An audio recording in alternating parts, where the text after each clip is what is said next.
This is World of Milton, Episode 8, The Royal Vacation, and my guest host, Chris. Who can never be stumped. I think today, just to save on time, we'll probably skip out on the questions. That's fine. But I'll ask you questions As you dealing go. with the vacation. Okay. Stuff. Yeah. I want to hear about your vacation. It's the first time. Yeah. It's a blind reaction, guys. Perfect. Yeah. So it was a 5 or 6 day vacation. Okay. So essentially, we went to Disneyland. Of course you did. Santa Barbara, Big Sur, and San Luis Obispo. Okay. So when anyone's taking a vacation, you need to do this. You can't, your last day of work, go on vacation, come back from vacation, and go to work. Okay. You'll be fucking useless. Okay. You take at least a couple days, 1 or 2. I ended up taking 4 days off. Yeah. I did end up doing some Ubering because I was bored and wanted to make some extra cash. But all right, let's get to the vacation. Let's hear it. Of course, my wife and I and my 3 teenage daughters. Well, the last one's 20, so she's not a teenager, but she acts like one. Yeah, exactly. All right, so to start off on my birthday, I got my Bosa jersey. Yeah, looks really good. Yes. No longer a shirt. Yeah. No, yeah, exactly. Bosa shirt. Yeah, exactly. It was my birthday, so I got some good stuff. Nice. So, I've been to Disneyland probably like 50 times in my life. Okay. Yeah, and so. This one. Yeah, no, this one was awesome too. So I've had trips to Disneyland like where the first pictures of like it was me as a baby crying. Right next to Mickey Mouse, you know. Of course, he scared you. You would think, yeah, that mouse fucking scared me, you know. And you would think, like, man, how many times do you actually get to meet Mickey Mouse? Not very. And I guess I blew it, you know. Yeah. And then there's me when I'm 5 years old, and that's when I start remembering things. And then that was my picture with my favorite character, Pinocchio, because much like Pinocchio, I sort of lived the Pinocchio life. Understand? Yeah, exactly. Where I turned into a jackass and yeah, anyways. So yeah, multiple trips, and then the recent ones have been with my daughter. So let's get to it because we only have so much time. Yep. All right. So we woke up early and we drove straight there. Now when you drive to LA, it's once you get past Anaheim that the traffic starts to get bad. So you get off the freeway. It used to be really basic, like you would just drive and go into the Disneyland parking lot, but they make it fucking complicated. It took us a while to even find where it is because it's Disneyland and it's California Adventureland, and it's just it's definitely different from the 70s and 80s. So they funnel us into one line, and then we parked, and then what they do is they funnel you in to where they have to do metal detectors and check your bags and pat you down and stuff, okay? So, yeah, I didn't want to, I brought in a couple drinks, but I hid them really well, you know? Yeah, and so, like, once they end up patting you down, then you get in. So whatever you're bringing in, then you've made it past that point, you know? So, the whole part of the vacation was cool because it never got to be hotter than 85 degrees. So while the rest of the United States was in a heat wave and heat strokes. Not now. Yeah. Not here. Like even recently, Hawaii burning down. I mean, it wasn't. It was nice. Like what happens when it's 85 is that you get like a little bit of a glistening sweat. But once it turns into the 90s, it's a profuse sweat. And once you get into triple digits, into the hundreds, which rarely happens, that's more of an Arizona, Nevada thing, then you start stinking like armpit stink and sweaty ass, you know, that's when it gets really bad. Luckily, I can't smell anything, so if everybody else smells like ass and armpits, that's okay, I can't smell that shit, okay? Well, the one good thing about not being able to smell, even though I miss chocolate chip cookie and bacon and other like good smells. So, my wife was smart enough to, Disneyland's expensive, folks, okay? The days of, like, doing it for cheap are long gone. I think it was $1,000 for the 5 of us, but that included parking and something called the Genie Plus, okay? You must use the Genie Plus, or you will wait in 1.5 hour, 2 hour lines. We didn't wait more than 20 or 30 minutes. It's called the Lightning Pass. So what it is at 1:30 to 2:30 on your app, you're allowed to get in to the rides. So Yep. we went to the Star Wars rides, we went to Indiana Jones, we started off with Space Mountain. We must have got like 10 or 12 rides in, and yeah, it was a lot of fun. So I don't know if you know this, but Walt Disney, and you can verify this, was he didn't like Jews. And you're like, well, a lot of people don't like Jews, you know?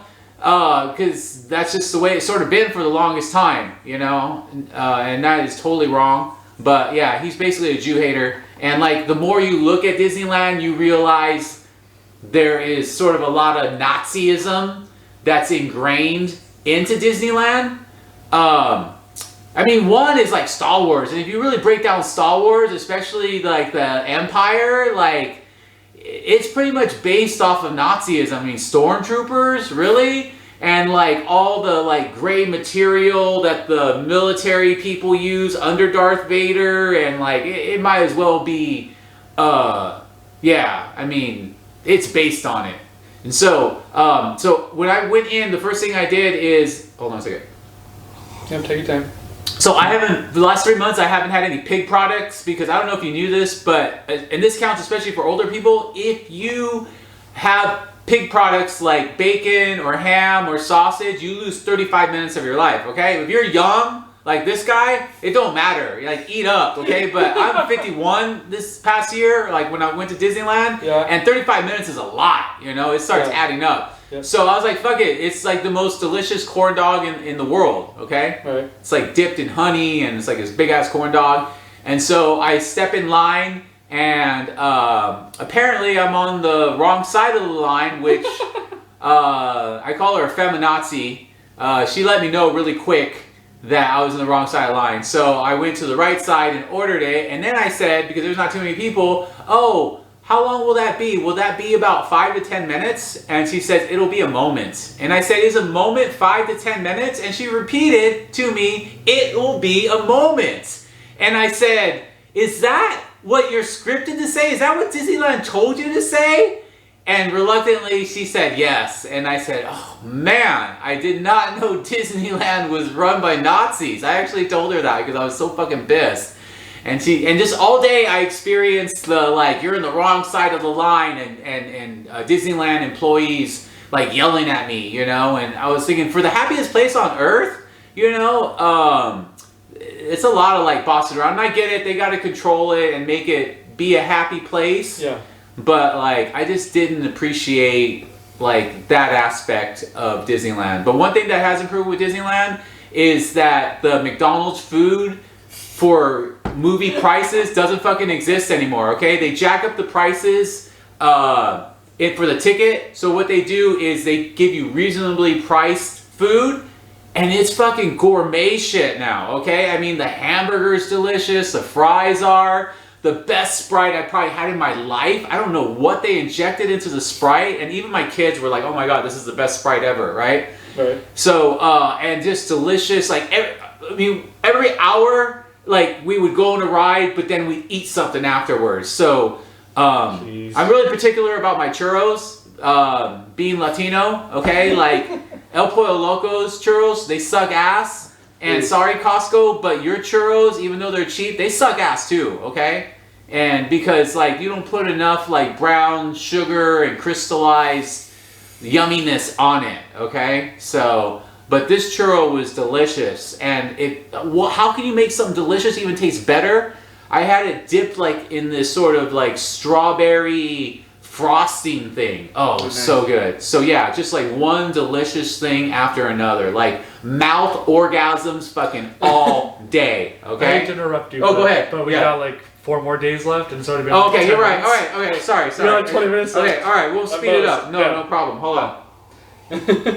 So we got into Disneyland at 9 o'clock, and then we left at 9 o'clock because we had to go to Santa Barbara, which was like 2.5, maybe 3 hours away. Of course, my wife's gonna drive it because, like, if I drive, I did this. I experienced this the other day when we went on our 20-something anniversary. Yeah.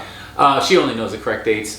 Of course. And I was driving because I'm like, well, I want to drive and I want to take her like we. And then she was a fucking backseat driver. why are you going so slow? Why are you going so fast? Why did you flip off that person? Why are you riding their ass? Why is the radio too loud? Why is this? And I was like, that is the last time I am driving with you in the fucking passenger seat. So I was all the way in the back, okay? Yeah. And so that I could just fall asleep. So we finally got to Santa Barbara. And the room was ice cold, and the blankets and pillows, everything on the trip was like fucking amazing. The beds, the bed sheets, the powered showers, like everything was on point. Yep. Kids in one room, the wife and I in another room. So we wake up the next day, I have an amazing fucking breakfast, and we go to the beach. Nice. Yeah. And so I put like lotion on everything, you know. I mean, I have like olive skin, so my Latino-ness like protects me only so far, you know, because I guess what called like a white Mexican, like a lot of white Mexicans call me güero, you know, and white people call me dirty Mexican, you know. So yeah, I'm like somewhere in between, you know. I haven't quite figured it out, but even though I'm not Mexican, right. But so I decide I'm reading my book. Oh, no. And the other kids are getting suntanned, you know, even though they're white. So I don't even figure out how do white people get suntans if they burn, you know. They just burn. They just burn. They burn, exactly. Yeah, exactly. White people burn. You know that you can't have it all, fucking white people. White privilege, motherfuckers. No, I'm just kidding. So what happened was like I decided to flip over and read my book, exposing my back to the sun. Okay. I come back later on that night. I'm like, oh, my back hurts. And then, so what ends up happening is that like showers hurt, putting clothes on hurt. And the thing is like when I peel, I love peeling. It's just something like OCD about it. But I couldn't fucking peel my back. I could just like get to parts of it. So I was trying to tell my wife, why don't you peel my back? And she's like, no, it's not really that much. And so anyways, the next day is actually officially my birthday. And so, or that day that we go to the beach, so I went to a place called Brogy Bros, okay? And I've had nothing but bad experience in Santa Barbara. Like a couple years ago when we went on a family vacation, I went to a fish and chips place because I'm like, it's by the sea, so the fish and chips must be delicious. My first sign should have been that like the fish that they were dropping in there was in black oil, okay? If you've ever been near a fryer, it should be like golden oil, okay? You should be able to see the fish as it's frying, not where did the fish go, okay? So I was like, Brogy Bros, okay? It's like expensive like steaks and burgers and all this stuff. So I'm on a waiting list for an hour. Oh my God. And then I forgot to check my texts, and then they're like, oh, it'll be another 15, 20 minutes. We finally get there. We got this awesome little corner spot. And so when I get I'm like, you cannot fuck up fried chicken, right? They fucked it up. Okay, they did. Okay, so you're a foodie. You know this. I know. I got this right. And first of all, I had to unpile it. I pulled it out, and there was these big, giant red onions. Like someone got lazy, and so I pulled all that shit off. Okay, and my fried chicken was about a centimeter thin. Yeah. Okay, completely burnt. And I don't know, someone like took the chicken out of there. So what'd you tell them? I didn't tell them anything. I just fucking ate it because I waited an hour and a half. I wasn't going to complain more.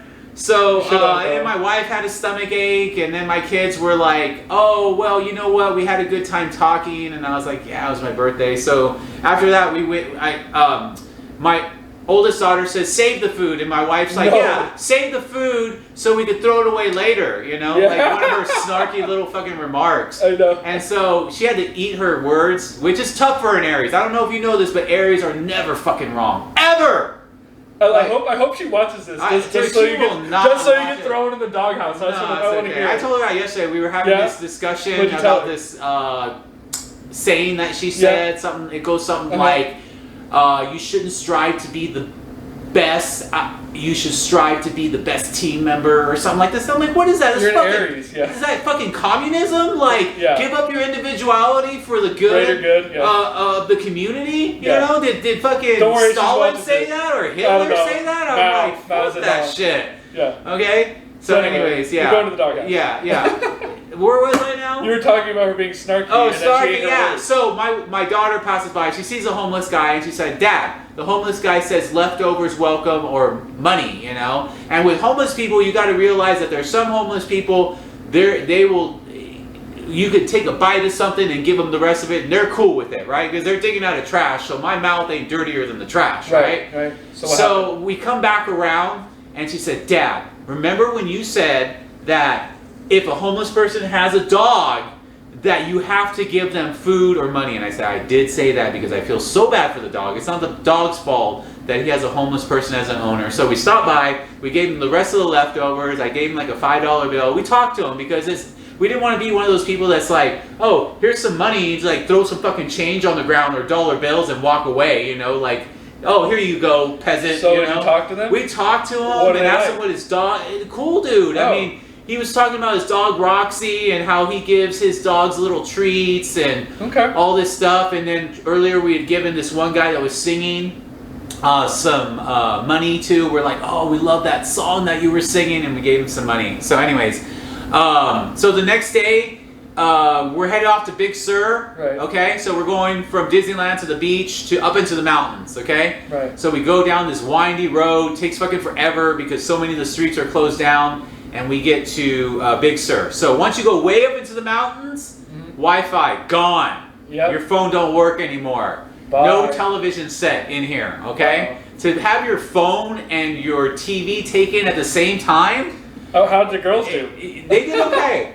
How about you though? I did okay because what I did is she's fine. I mean, she doesn't need TV or phone, even though she's always on her iPad. But she was doing yoga and being one with nature and one with the universe. Okay. What I did was I did a lot of writing for the Sports Truth, which you guys will see all the stuff in a few. Yeah, and I was reading my Carl Jung book, and so yeah, it was perfect. So then I go out on a mission to try to find out where the nearest food place is, you know. God. So I go, I have like this amazing dinner with my youngest daughter because she's the only one that wants to go with me. I have a nice Coronado Wit, which is a great beer. It's my first beer I had in 3 months. Wow. So we get this amazing Wagyu burger, I think it's called, like Wagyu. Really good, like fine meat. And so everything's amazing. The drink's awesome, the food's good. And then I'm like, usually with cheeseburgers and fries, you need ketchup, and I want to dip my fries in ranch. You need the dippies. And what happened? Okay? So I'm like, everything's great. Could I get some ketchup and ranch? And she gives me this look like, okay. Like, bitch, you're losing your tip, okay? You're losing your tip right now. Okay, and so she gets me that. We had this great meal, and so what I decided to do is I do a little bit of a punishment and give her a 15% tip. Okay, so I always say that I love pissing people off on both sides. Okay, I know you do. I love pissing off the fucking far right Republicans, and I love pissing off the liberal left Democrats. Okay, so if it's two sides, I'm gonna piss off both tip people. Okay, oh no, because they're going to say, well, you should at least tip 20%. You don't know what type of day they're having. Okay, well, the bartender gave me an amazing drink. The food that came out of the kitchen on time was amazing. How can I not have ketchup and ranch? I will not eat my food until my dippies come out. Everyone's eating. I'll wait fucking 20 minutes. I'll go on a hunger strike, all right? So, yeah, so I gave her 15. It wasn't like I was, and then the other people are like, you should have just not tipped her. I say, fuck you to those guys too. So why should I punish the chef and the bartender and this girl? She did bring me this delicious cheeseburger and fries, even though they didn't have the condiments with it. Right. So a minor little penalty, a little 5%. And I gave her cash, so it doesn't have to go on the credit card, and you don't see it till the end of the week. Right. So anyways, let's fast forward to the morning, okay? It's the morning that we're getting ready to leave for Hearst Castle. Yeah. Like 5 minutes probably. Okay, well, I'll speed it up really quick. Yeah. All right, so we have breakfast in the morning. Yeah. Me and my daughter have this amazing breakfast. My wife and my other two daughters, they don't come till late. They order their breakfast. It's like 30 minutes in, and we already ate our breakfast. They're getting hangry, right? Oh, no. And so my wife's like... Sipping your coffee? Is that what your wife said? I'm glad you said that. Yeah. No, what happens is my wife's like, I don't need to cause any like drama or anything, but my you should God. go check with the kitchen and see what's going on. And I'm like, fuck yeah. So I gotta bring something back to the wife. I can't come empty-handed, okay? That's cause for divorce, people, okay? Yeah, okay, so I go there and I say, you know what? Oh, sorry, we forgot to put the order in. I can't believe we did this. Oh my God. Right? Yeah, it must be not having TV or Wi-Fi. And so, I say, well, can we get some coffees? And they're like, sure, no problem. And so they give us some coffees. I come back with coffees to the wife. Of course, that's not good enough for my wife. When's the food come in? I said, it's on its way. And so they finally come. They serve. I look at the breakfast plates. They are perfection. Do you know how hard it is to get a perfectly over medium or over easy egg? Very hard. I know. Near impossible. Right. All their breakfasts are great. It isn't but 3 minutes later that the chef I talked to comes out, has 5 boxes, gives each one of us a box. We open it up, and it was like light shined out of it. It was these cinnamon rolls, okay? 3 times we had amazing, delicious cinnamon rolls. Once at Disneyland, once there, and then once when my wife was at Pismo Beach, right? Okay. And so we're like, oh, it all makes up for it, right? Free coffee, free cinnamon rolls. Right. Excuse me. Sorry, folks. Yeah, and so we finally get, and then we go up to, we drive, and we finally get to Hearst Castle, which for everybody is fucking amazing. No one's been to Hearst Castle, and if they've been to Hearst Castle, they've been there when they're a child. It doesn't fucking count as a child, because you need an adult mind to be able to comprehend the amazingness. I went there as a teenager. Even a teenager doesn't no, count. Not at all. I'm smart, dude. Okay, well, smart teenagers, but I'm just saying, like, In general, okay, you need to so, be adult. like, if, how do I say this? Like, so basically, I don't even have that much time to talk about it. So William Randolph Hearst at age 56, he's a multimillionaire because he's been left all this money from yellow journalism. His dad struck gold. Of course. In 1849, California becomes a state. In 1850, they bought property, $30,000 for like multiple acres. I mean, they said, look as far as you can down that other mountain, and that's all Hearst, okay? So he builds a fucking museum out of his house, okay? Like Roman pillars, and then litters it with like the best collection of art that you ever seen, okay? And it just fucking and like zebras around there. And at one point he had like animals roaming around and all this stuff, and so it was just fucking amazing. San Simeon, if you ever get a chance. And for $500, which I'm going to do for my wife one of these times, each, we're going to contribute to the cause, and we're going to swim in that fucking pool outside. Even though I'd rather sleep in the Neptune pool, which is inside.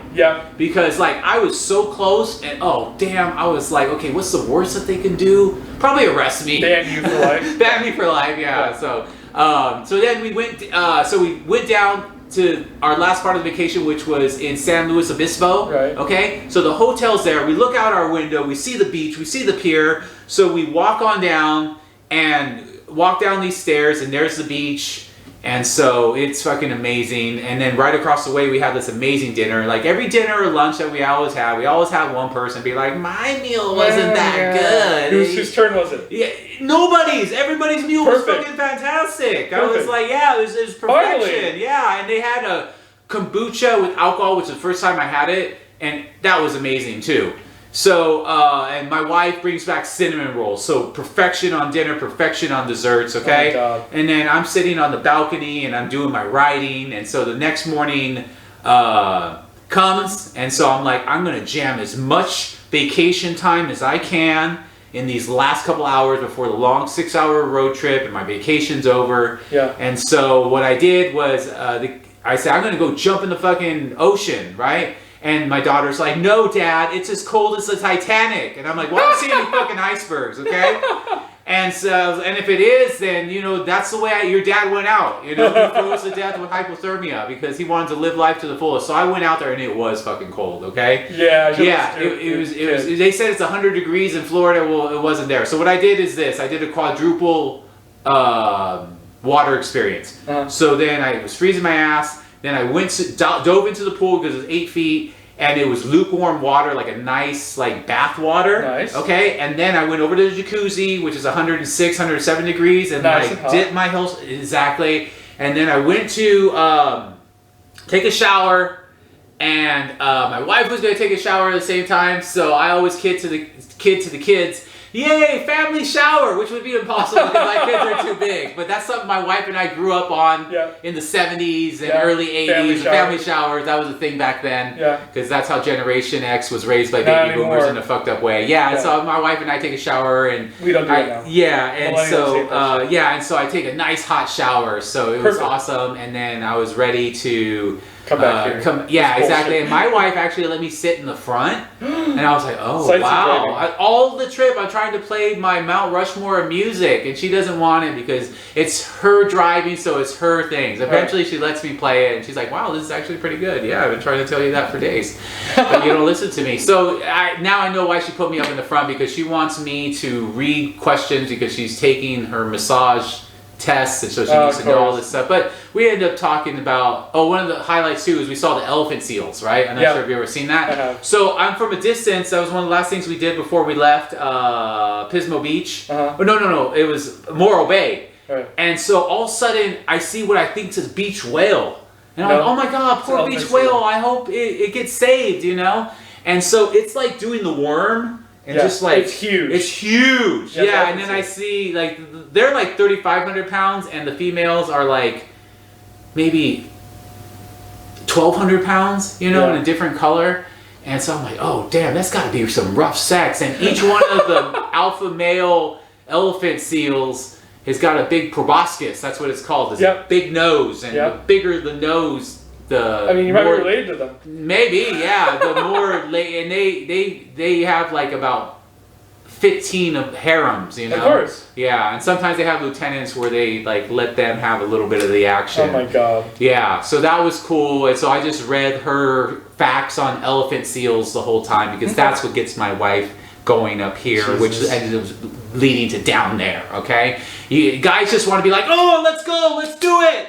You know, because we're guys and we just want to, you know, but you gotta like mentally stimulate, you know, maybe throw a little cash, some little gifts. Okay, I'm about to yank you. Yeah, so it's okay. I'm talking about marital sex. Time to turn this off. Okay, well, hold on. Okay, we'll get back to this. Yeah, so in the last couple days, I came back and cut off. Is it cut off? It's and going just to. Okay. Well, it'll cut off when I say it cuts off. Okay. So yeah, I Ubered for a couple days. Had some amazing Uber rides. Sometimes I'm the therapist, sometimes my riders are the therapists, and sometimes they're just whack jobs that I can't wait to drop off before they fucking kill me. And like I usually tell them, don't sit directly behind me, because I don't want them strangling me or killing me. I have them sit to the side if they want in the front. And so that was my amazing vacation. We all gave it grades. I gave it about an 87. The short duration of it, there was a little bit of idleness going on in the middle, but it started off with a bang and it ended with a bang, and then we had some vacation time afterwards. And it wasn't quite on par with like the European trips or some of the other New York or Hawaii trips, but it was I'm a B+ kind of guy. Okay. My kids are A's, my wife's like an A-, you know, but I'm the B+ Sigma guy. male of you. Definitely, I'm definitely a Sigma male. No fucking alpha fucking male, no beta here, or the weak ass pussy betas and stuff like that. So tell me about all your little TikTok rooms you got kicked out of.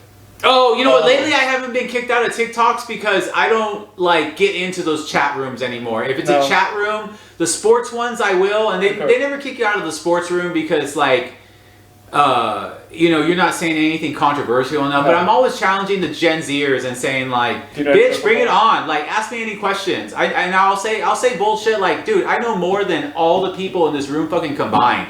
And that's not just like being arrogant, that's just fucking true, okay? After 40 years of like watching football, playing fantasy football, playing fucking Madden, reading magazines, you know, doing podcasts, like you have to be another Gen Z or another baby boomer to compete with me, okay? Gen Z, I wipe my ass with your knowledge, okay? Because it didn't start in the late 90s, 2000, okay? So when you bring up your like, oh, LeBron and Mahomes are the GOAT, you know. No. In fact, Dr. J made his top 10 list and didn't include LeBron on there because he says you can't put a person on there until they're finished playing, which is correct, you know? And so, yeah. All right, any closing thoughts before we cut off? Say as well. Let me think. If there's anything I want to rant and rave about, I'm loving my new schedule. So at work, I work Monday, Tuesday, Wednesday, have Thursday off. Nice. Which is for football Of course. and my daughter's tennis. It's her away games, and then I work Friday, Saturday, and then on Sunday it's You're off church, to watch family, football, Yeah. friends. So life is good. Yeah.